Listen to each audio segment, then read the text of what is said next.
Nowadays, when it comes to high fantasy, almost every network and streaming service has its own entry into the genre. Netflix saw major success when it came to the hit fantasy show The Witcher, with Henry Cavill as the lead character, and then went on to greenlight the animated film The Witcher: Nightmare of the Wolf, followed by the miniseries The Witcher: Blood Origin. In today's video, we'll discuss this and more, so keep watching. First off, The Witcher: Blood Origin's review. Like The Nightmare of the Wolf, The Witcher: Blood Origin is another prequel story taking place earlier in the universe's timeline. It details the story of the conjunction of the spheres and the first Witcher ever to be created about 1200 years prior to the current timeline. Blood Origin was presented with a frame narrative, with Jaskier, portrayed by Joey Batey, writing the story of the legendary Seven Warriors central to the series. For those viewers who might already be familiar and well-versed in The Witcher lore, Blood Origin would feel right at home in the universe. The prequel show does little to reacquaint the audience with the world of the continent, beginning with the expectation that you know who Jaskier and Geralt are. It's actually hard to imagine anyone watching Blood Origin without already having seen the original series, making it pretty much inaccessible to new viewers and limiting the show's audience to existing fans. The show itself was full of adventure and questing, but the cast lacked the same type of gruff, winning charm that Henry Cavill brought to the role of Geralt. Although Sophia Brown played a compelling warrior-turned-bard, the dynamic between the characters, who were meant to be seen as a group of heroes working together, took far too long to come together. A lot of this was mainly because the series was only 4 episodes, cut down from the previous 6 that were initially ordered. This limited screen time must not only introduce the 7 heroes to the viewers, but also a new elven court. Next up, too many new characters but not enough time. Of the show's main 7 heroes, the only characters we really dug completely into are Brown's Aiel and Lawrence O'Forian's Fionn. This was disappointing because the other 5 members of the group were far more compelling, especially when Aiel and Fionn already shared very similar storylines. For instance, the show toyed with the idea of chaos magic, but never really dove into the dynamics of the mages. Instead, one was positioned as the one-dimensional main villain of the story, while the other simply existed to push the plot forward rather than as characters on their own. Warriors like Michelle Yeoh's Sion and Francesca Mills's Meldorf gave viewers a glimpse into their characters' past, but the story never fully dug into them, which was a big letdown considering they're the 2 highlights of the series. Moving on, how the short runtime impacted the story. It was unfortunate because the gang was finally together. There was potential for great camaraderie, but the series chose to focus on the romance between Fionn and Aiel instead of the party as a whole. While the 2 characters acted like our protagonists and were given more of an arc, the trajectory of their relationship didn't exactly land well. The problem, again, was the short runtime of the series. We first met Fionn as a protector of Princess Marwen, played by Mirren Mack. The 2 had a forbidden love affair, and when it was revealed, Fionn was quickly ousted from his clan and his position. It was implied that he cared for Marwen, but not long after his banishment, he met Aiel, who's performing as a bard called the Lark. The duo immediately have a push and pull chemistry as exiles of opposite warring clans. All the potential was there for a great love story, but the series was also juggling a political shift in the kingdom, along with introducing fellow characters, and not to mention laying the groundwork for the eventual conjunction of the spheres. Coming up, let's look at the gaps in the plot. These gaps left in the plot were filled with their romance, which jumped from one longing look to proclamations of undying love so quickly it was actually jarring. If Blood Origin's purpose was to tell us the story of the first Witcher and explain what the conjunction was, it only half succeeded. While it did well with the storytelling aspect, you almost forgot about the conjunction until it actually happened. And even then it played second fiddle to the original storyline. It's a missed opportunity since the potential for a more nuanced story could have come after the conjunction with the arrival of monsters and humans on the continent. Despite having great promise, too often Blood Origins slipped into either complete camp, cringe, or absolute melodrama.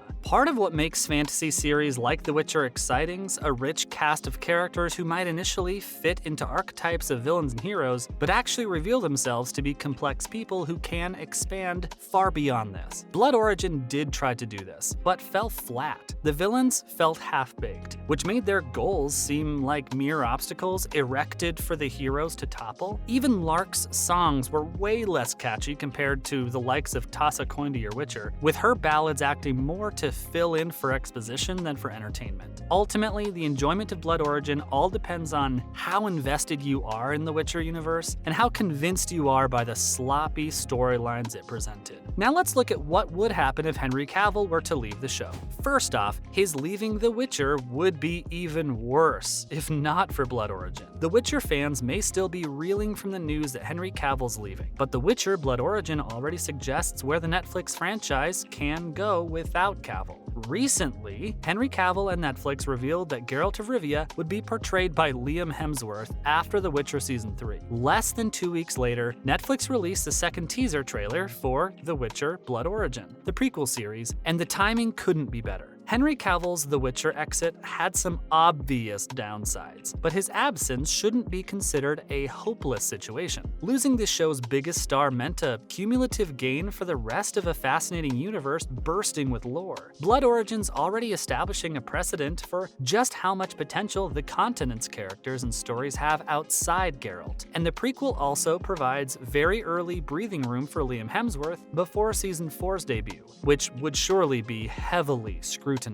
Although Blood Origin premieres before The Witcher Season 3, the 4-part special event would still play a crucial role in the transition phase between Henry Cavill and Liam Hemsworth. The prequel's a timely opportunity for The Witcher fans to see characters and stories that don't directly involve Geralt of Rivia. In fact, it's even possible that The Witcher Blood Origin reveals The Witcher's multiverse. It's great for Liam Hemsworth because it means he won't have to carry The Witcher's storytelling to the same extent Cavill has done so far. Next up, a disastrous DCU update makes Cavill's Witcher exit even worse. The Witcher Blood Origin series is on everybody's mind recently, but the aftershocks of Henry's departure from the original series are still clearly felt across the Witcher universe. As we're all well aware, the Geralt of Rivia actor's exit from the franchise was allegedly caused by the way the production team and writers treated Andrzej Sapkowski's books, aka the source material for the show. The upcoming Season 3 of the show would be the last to star Cavill as Geralt, as the role would now be taken over by Liam Hemsworth. Another reason to bid farewell to the Netflix project was Cavill's involvement in the DCU, as he reprised his Superman role in Black Adam. According to The Hollywood Reporter, Superman would be making another cameo in Flash, and Cavill already shot his bit in September around the same time. He also posted a video on Instagram making an official statement that he would be making a comeback as Superman, which honestly is devastating to begin with.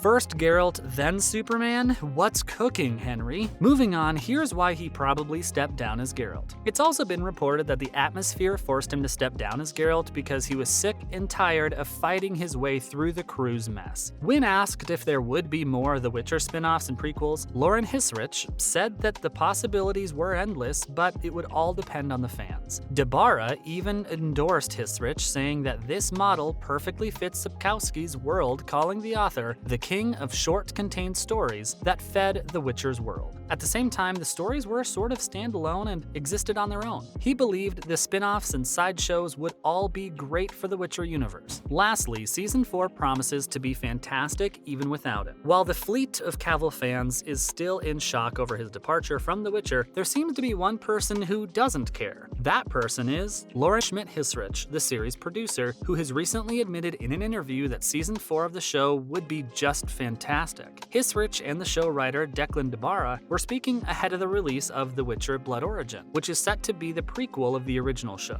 It shows the conjunction of the spheres, when the ancient elven civilization was in full blossom. The events take place about 12 centuries before Geralt was born, also telling the story of the first Witcher. Previously, Hissrich was pretty straightforward about Liam Hemsworth taking over the lead role from Henry Cavill in an interview with Games Radar Plus. The Witcher producer said that she had no doubts that Hemsworth would be capable of taking over from Cavill and that the show's fans will love it. Still, she said nothing about why Cavill had left the project in the first place. Apparently, according to rumors, It was The Witcher production team's unwillingness to follow Andrzej Sapkowski's books, which meant a lot for Cavill. Former members of the writers' team, notably Beau DeMayo, even accused his colleagues of mocking the source material. But we guess we'll spill the tea some other time. And that's a wrap for this video. Do you think the Witcher franchise can survive without Henry Cavill? Let us know in the comments below. Be sure to leave a like and subscribe to our channel for more videos like this. See you in the next one.